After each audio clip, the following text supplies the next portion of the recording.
Es la 1:48 PM. Gracias por continuar con nosotros. En las últimas horas, la Corte Constitucional informó que abrió un incidente de desacato contra el ministro de Salud, Guillermo Alfonso Jaramillo, esto por el incumplimiento de las órdenes respecto al reajuste de la UPC, que habían sido dispuestas por el Alto Tribunal. Esteban Bejarano, ¿cuál es la razón? Pablo, la razón es que tras un balance del Alto Tribunal concluyó que persiste un incumplimiento general en lo que respecta a la suficiencia de la unidad de pago por capitación, que es el valor que el Estado paga a las EPS por la atención brindada por cada afiliado. Este desacato compulsa copias a los organismos de control y en esa misma orientación la Corte dispuso que el Ministerio de Salud presente un plan de acción dirigido a mitigar la crisis que padece el sistema de salud. De otro lado, en el documento de desacato, el Alto Tribunal resalta que persisten deficiencias estructurales en la suficiencia financiera del sistema, la disponibilidad de medicamentos, la oportunidad en la atención, entre otros puntos. Lo anterior evidenciado por la Sala de Seguimiento a partir de varios indicadores como el incremento en las acciones de tutelas y quejas por medicamentos. Así las cosas, el ministro tendrá un término de 48 horas contadas a partir de la notificación de esta decisión para responder los señalamientos de la Corte. Esteban, en las últimas horas también se dio a conocer un informe de la Procuraduría. ¿Qué resalta este informe? Claro que sí, Pablo. Pues según la Procuraduría, uno de los hallazgos más críticos en este informe es que la intervención forzosa administrativa por parte de la Superintendencia Nacional de Salud a algunas EPS en el país ha empeorado las condiciones de acceso para los pacientes. Ante esta situación, el Ministerio Público anunció que se abrirán nuevas investigaciones contra funcionarios por las acciones y omisiones en las funciones de dirección, regulación e inspección, entre otras del sistema. Por medio de este informe, la Procuraduría General de la Nación evidenció que hay un deterioro progresivo en la estructura del sistema de salud, lo que indican pone en riesgo la vida de muchos colombianos. Con visitas administrativas como esta a 18 EPS, incluyendo 9 intervenidas, el documento revela que la intervención forzosa administrativa por parte de la Supersalud a estas últimas ha resultado en un empeoramiento de las condiciones de acceso y sostenibilidad financiera. Como ejemplo, resalta la nueva EPS, donde indica la Procuraduría que después de la intervención, el costo de prestación de servicios de salud superó los ingresos, pasando del 95.6% en 2022 al 121% en 2023, con un patrimonio, aseguran, se tornó negativo en 4.4 billones en 2024. Para el organismo de control, las cifras de tutelas e incidentes de desacato prenden las alarmas. Resaltan que se interpondrán más de 131.000 tutelas y más de 33.000 incidentes de desacato contra la nueva EPS en 2025.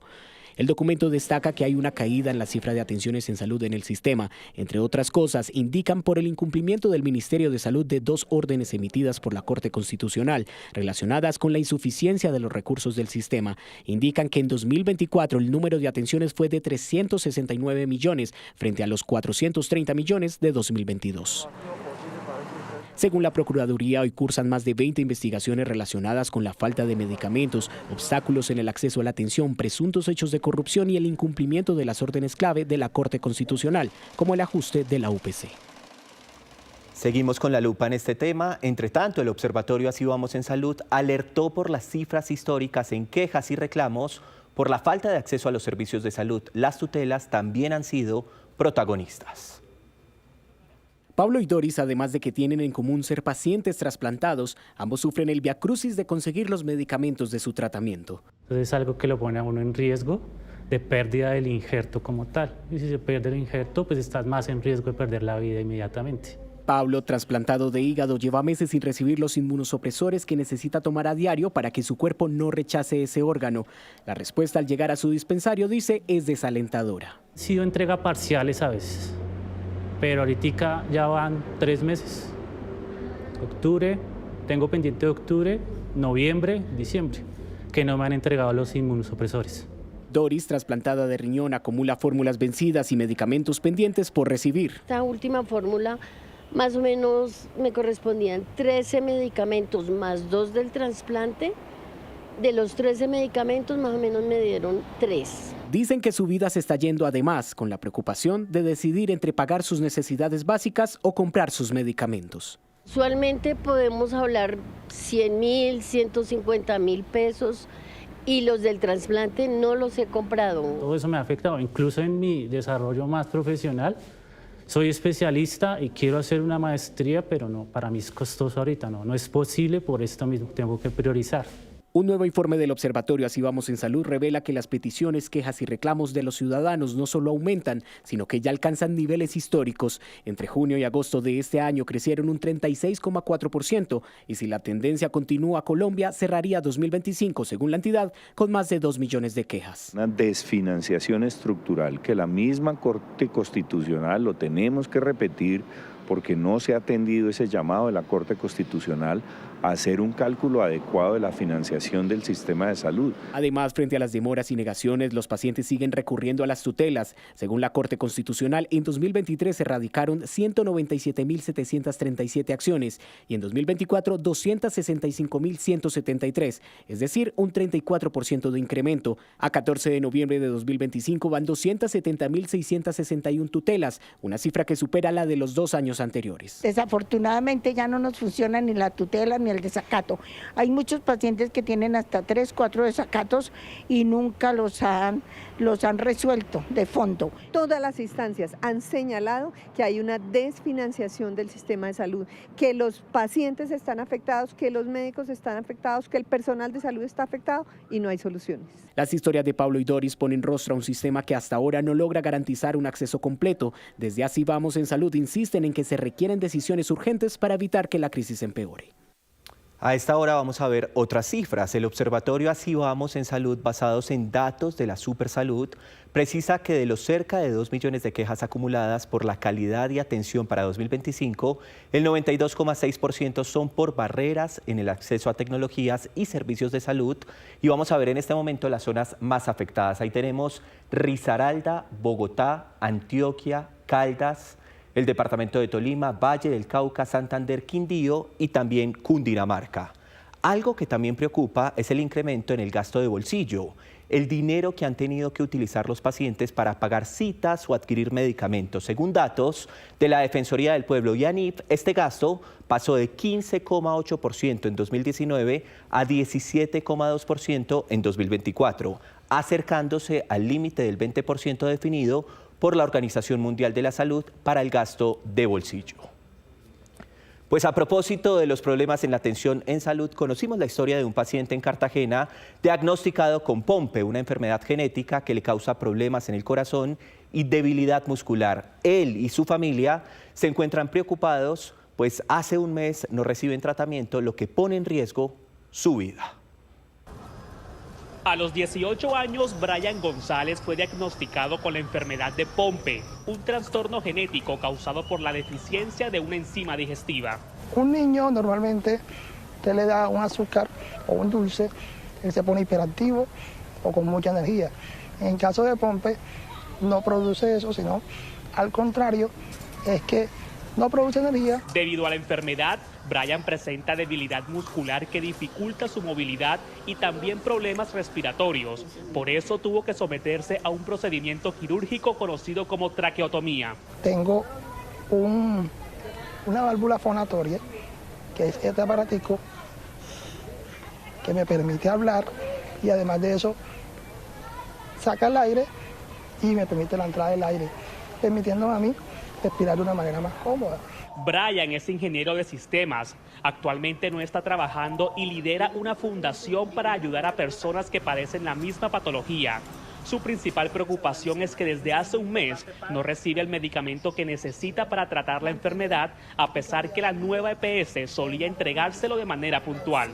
Hoy estamos a viernes, entonces mi preocupación es que cada día que pasa, en cuanto a la enfermedad de POMPE, el deterioro puede ser inminente e irreversible, porque fibra muscular que se destruye, fibra muscular que difícilmente se regenera. Ese medicamento debe aplicarse cada 14 días, es decir, lleva 2 dosis de retraso. Y usted sabe que ese medicamento es para estabilizar, ese medicamento como se deje de dar, la persona se va para atrás y no sabe uno hasta qué momento llega. Desde la Personería Distrital rechazaron lo sucedido. El derecho a la salud es un derecho fundamental protegido constitucionalmente y es inadmisible que las EPS se escuden en sus faltas administrativas para negar o retrasar la entrega de medicamentos a sus usuarios. Las autoridades sanitarias en Cartagena ya conocen el caso y se comunicaron con la nueva EPS para esclarecer la falta de entrega del medicamento. Por ahora, la aseguradora no ha ofrecido una explicación clara sobre el retraso. Ahí está el drama de los pacientes. Ante esta crisis en el sistema de salud, Ana María Vesga, presidenta de ASEMI, en entrevista con Negocios DITU, aseguró que el ajuste de la UPC, que es el valor que el Estado paga a las EPS por cada uno de sus afiliados, debe ser, atención al dato, del 17% para empezar a estabilizar la operación del sistema de salud. Además, advierte que el déficit en el sistema al cierre de este año podría alcanzar los 9 billones de pesos. Que estamos con una proyección un poquito más arriba del 17.33%, pero que en todo caso se habla y es muy consistente con ese número que ha planteado la ANDI y que es esencialmente el cálculo de cuánto se requiere para poder garantizar en el 2026 la atención de todos los colombianos en un sistema que estamos viendo presenta una crisis financiera sin precedente, entre otras razones, por la desfinanciación de la unidad de pago por capitación en los últimos años. Esos compromisos millonarios, ¿que cuánto más o menos le significaría al país? Estaba hablando de una cifra superior a los 800.000 millones de pesos. ¿Estoy en lo correcto? Claro, es que el déficit, cada punto en la UPC, estamos hablando de cerca de 900.000 millones, 1 billón de pesos, que se queda corto el cálculo, le deja al sistema un hueco por algo que llamamos nosotros siniestralidad, es decir, la diferencia entre lo que se entrega por unidad de pago por capitación al sistema y lo que consume realmente el sistema. Para el año 2025 el estimado es que el déficit de UPC nos va a dejar un faltante de cerca de 9 billones de pesos. 100 pesos que están ingresando a las EPS, estas están gastando casi 106 solo en las atenciones de salud, sin contar los gastos administrativos.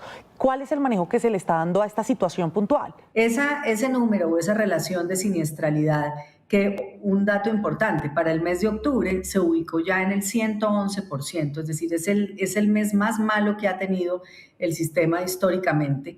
Están faltando 11 pesos sin cubrir ese gasto administrativo al que haces referencia. Estamos hablando de que cómo se financian esos 11 pesos que están haciendo falta y que se van acumulando, con cierre de servicios, con barreras de atención, con dificultades en la entrega de medicamentos. Ese déficit del que estamos hablando está impactando directamente a los colombianos. Me refiero a la calidad del servicio, a la entrega de medicamentos y a esas otras problemáticas que también los usuarios han venido denunciando y advirtiendo.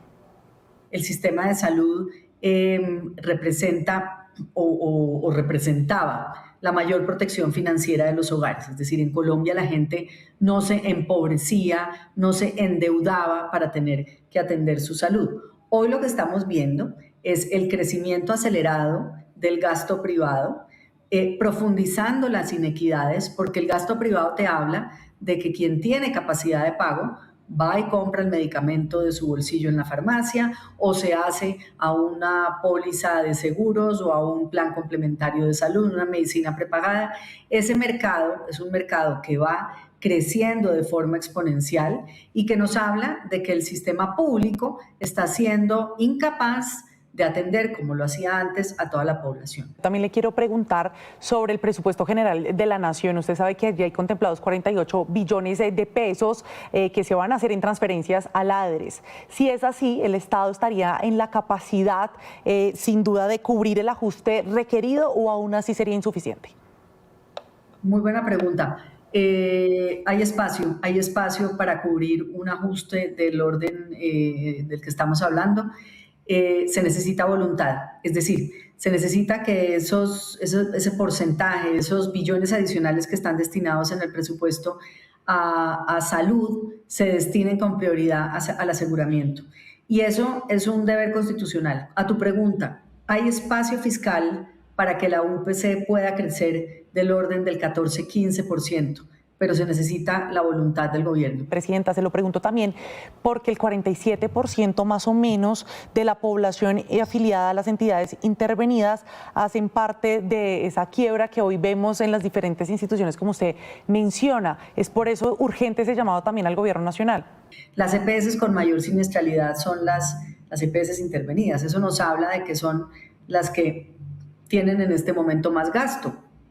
Ese dato, en el entendido que el gobierno tiene el control sobre esas EPS, pues tiene que servir de base necesariamente para un cálculo suficiente, porque de lo contrario lo que va a tener el gobierno el año entrante es unas EPS bajo su tutela, bajo su administración, más siniestradas y con problemas patrimoniales, pero sobre todo con problemas serios de atención a su población afiliada. Las quejas han crecido en más de 32% entre enero y septiembre de este año. En cuanto a las denuncias, a las tutelas que ustedes han recibido, también han registrado, me imagino, que un incremento importante. Un crecimiento dramático, por eso te decía, llegamos a 300.000 tutelas en el periodo, eso no se había visto nunca, esencialmente por entrega de medicamentos. Y ahí hay que hacer una anotación adicional, el componente de presupuestos máximos, que es la otra bolsa desde donde se financia el sistema no UPC, también está incumplido. Ese componente de presupuestos máximos está también vencido, no se ha pagado con oportunidad. Lo que sucede entonces pues es que el componente de medicamentos, particularmente en alto costo, enfermedades huérfanas, ha tenido serios atrasos y eso es lo que estamos viendo en materia de quejas, reclamos y tutelas.